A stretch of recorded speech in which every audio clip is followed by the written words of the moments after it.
ആഞ്ഞടിക്കുന്ന tsunami തിരകളെല്ലാം ശാന്തമാകാൻ ഒരൊറ്റ വചനം നമ്മളെ സ്പർശിച്ചാൽ മതി.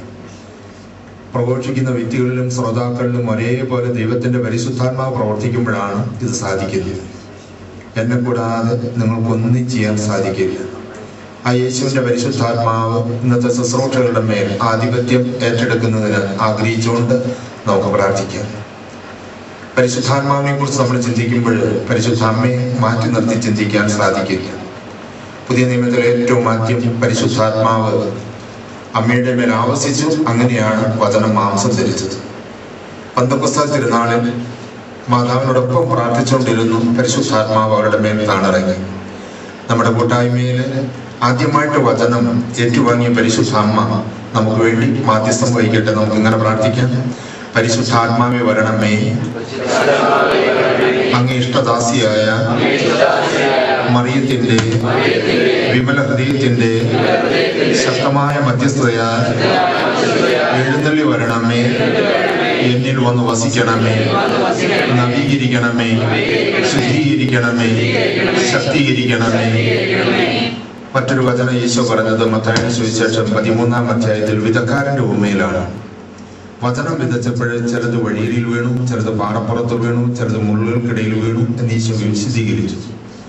അപ്പോസ്തലന്മാർ അതിന്റെ വ്യാഖ്യാനം ചോദിച്ചപ്പോൾ പറഞ്ഞത്, വഴിയിൽ വീണ വിത്ത് വിതയ്ക്കപ്പെടുന്ന തിരുവചനം ദുഷ്ടശക്തികൾ, പൈശാചി ശക്തികൾ നഷ്ടപ്പെടുത്തുന്നതുകൊണ്ട് അവരൊരിക്കലും ഫലം പുറത്തുവിടാൻ സാധിക്കുന്നില്ല. ഒരു വാക്കുപോലും ഈശോ സുവിശേഷത്തിൽ തമാശ പറഞ്ഞതായിട്ടോ ആവശ്യമില്ലാത്ത ഒരു വാക്ക് ഉപയോഗിച്ചതായിട്ടോ കാണുന്നില്ല. ഇതിനും അർത്ഥമുണ്ട്. അന്നത് സംഭവിക്കാമെങ്കിൽ ഇന്ന് വചനം പ്രഘോഷിക്കപ്പെടുന്ന ഏതൊരു സ്ഥലത്തും ഇത് ആവർത്തിക്കപ്പെടാം. അങ്ങനെയുള്ള ശക്തികളിൽ നിന്നുള്ള സംരക്ഷണത്തിന് വേണ്ടിയാണ് പിശാചുക്കൾ, പൈശാചി ശക്തികൾ എന്ന് പറയുന്നത് പദാർത്ഥരഹിത ജീവികളാണെങ്കിൽ, അരൂപികളാണെങ്കിൽ അവയുടെ സംരക്ഷണത്തിന് വേണ്ടിയാണ് ദൈവം മാലാഖമാരെ നിയോഗിച്ചിരിക്കുന്നത്. മാലാഖമാര് നമുക്ക് ആരാധിക്കാൻ വേണ്ടിയുള്ളതല്ല, സേവക ആത്മാക്കളാണ്. ഈശോ പറഞ്ഞു, ഞാനൊന്ന് പ്രാർത്ഥിച്ചാൽ 12 വ്യൂഹം മാലാഖമാരെ പിതാവ് എനിക്ക് വേണ്ടി അയക്കാതിരിക്കുമോ? നമുക്കിപ്പോഴ് മാലാഖമാരുടെ സഹായം ആവശ്യമുണ്ട്. നമുക്ക് പ്രാർത്ഥിക്കാം. മുഖ്യദൂതനായ വിശുദ്ധ മിഖായേലെ, യുദ്ധത്തിൽ നിന്ന് ഞങ്ങളെ കാത്തുകൊള്ളണമേ.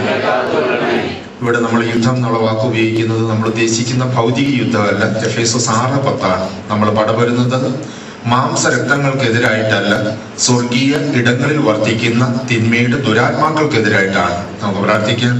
മുഖ്യദൂതനായ വിശുദ്ധ മിഖായേലെ, യുദ്ധത്തിൽ നിന്ന് ഞങ്ങളെ കാത്തുകൊള്ളണമേ. പിശാചിന്റെ സകല ദുഷ്ടതയിലും കെണിയിൽ നിന്ന് ഞങ്ങളെ രക്ഷിക്കണമേ. അവനെ ശാസിക്കണമേ എന്ന് ദൈവത്തോട് ഞങ്ങൾ അപേക്ഷിക്കുന്നു.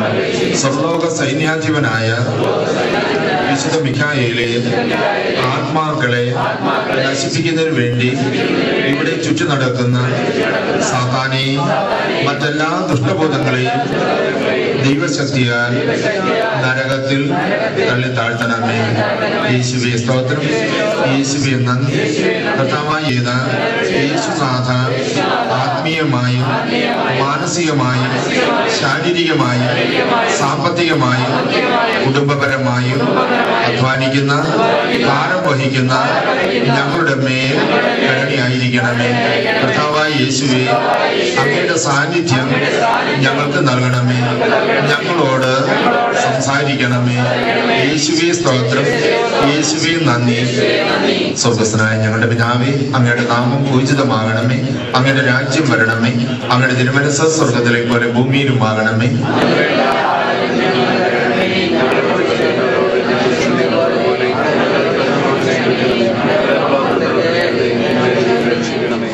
നന്മ നിറഞ്ഞ മറിയമേ, സ്വസ്തി, കർത്താവ് അങ്ങയോട് കൂടെ സ്ത്രീകളിൽ അങ്ങ് അനുഗ്രഹിക്കപ്പെട്ടവളാകുന്നു. അങ്ങയുടെ ദുരിതത്തിൻ ഫലമായി ഈശോ അനുഗ്രഹിക്കപ്പെട്ടവനാകുന്നു.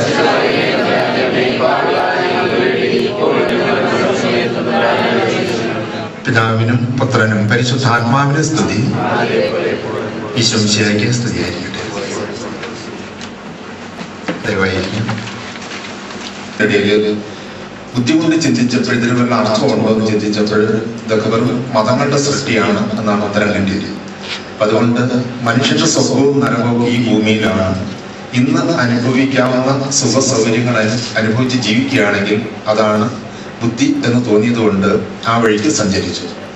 യോഹന്നാന്റെ സുവിശേഷം അധ്യായം 14 25 മുതലുള്ള വാക്യങ്ങളിൽ ഈശോ പറഞ്ഞത്, പിതാവ് അയക്കുന്ന ആ സഹായകൻ വന്ന്, പരിശുദ്ധാത്മാവ് വന്ന് എല്ലാ കാര്യങ്ങളും നിങ്ങളെ പഠിപ്പിക്കും എന്നാണ് പറയുന്നത്.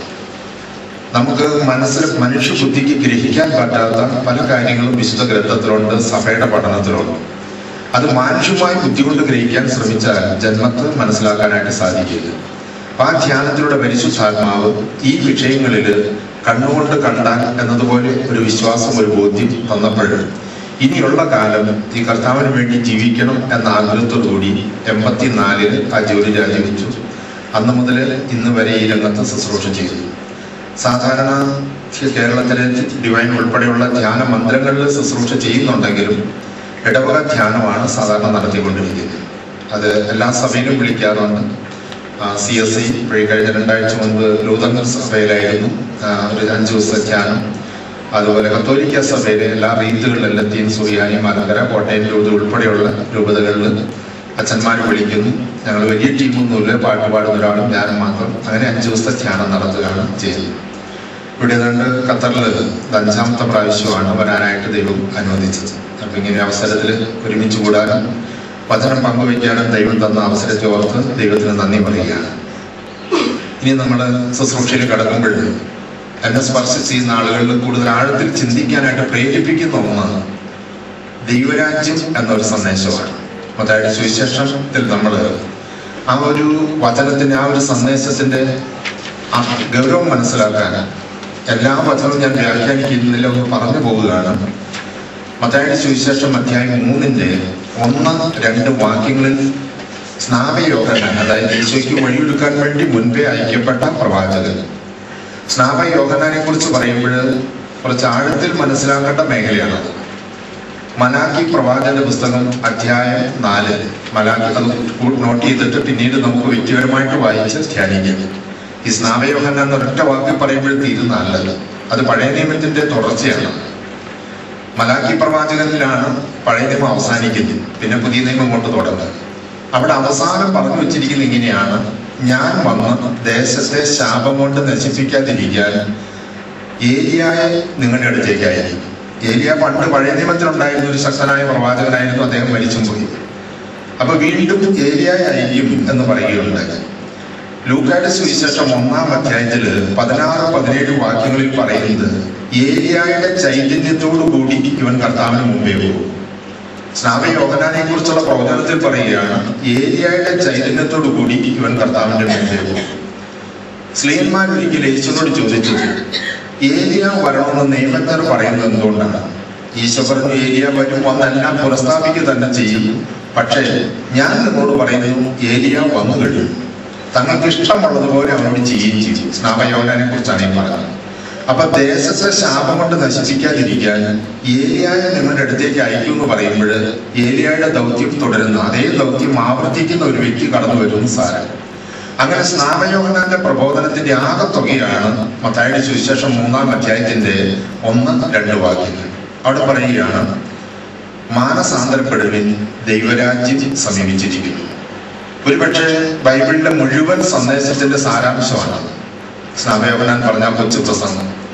ഇന്ന് വേറെ രീതിയിൽ പറയുകയാണെങ്കിൽ നാട്ടിലാണെങ്കിലും ഖത്തറിലാണെങ്കിലും അമേരിക്കയിലാണെങ്കിലും വിദ്യാസമ്പന്നനാണെങ്കിലും വിദ്യാവിഹീനനാണെങ്കിലും ഏത് സഭയിൽപ്പെട്ട ആളാണെങ്കിലും ഏത് മതത്തിൽപ്പെട്ട വ്യക്തിയാണെങ്കിലും മനുഷ്യന്റെ സകല പ്രശ്നങ്ങളുടെയും അടിത്തറ ഇവിടെയാണുള്ളത്. അതിന്റെ ആ അടിത്തറ ഇവിടെ നിന്നാണ് ആരംഭിക്കേണ്ടത്. ഈ തറ ശരിയാക്കാതെയാണ് പലരും മുകളിലേക്ക് ബാബേൽ ഗോപുരം പണിയുന്നത്. അതുകൊണ്ട് തന്നെ ബാബേൽ ഗോപുരത്തിന്റെ അവസ്ഥ തന്നെയാണ് പല വ്യക്തികളുടെയും കുടുംബത്തിന്റെയും.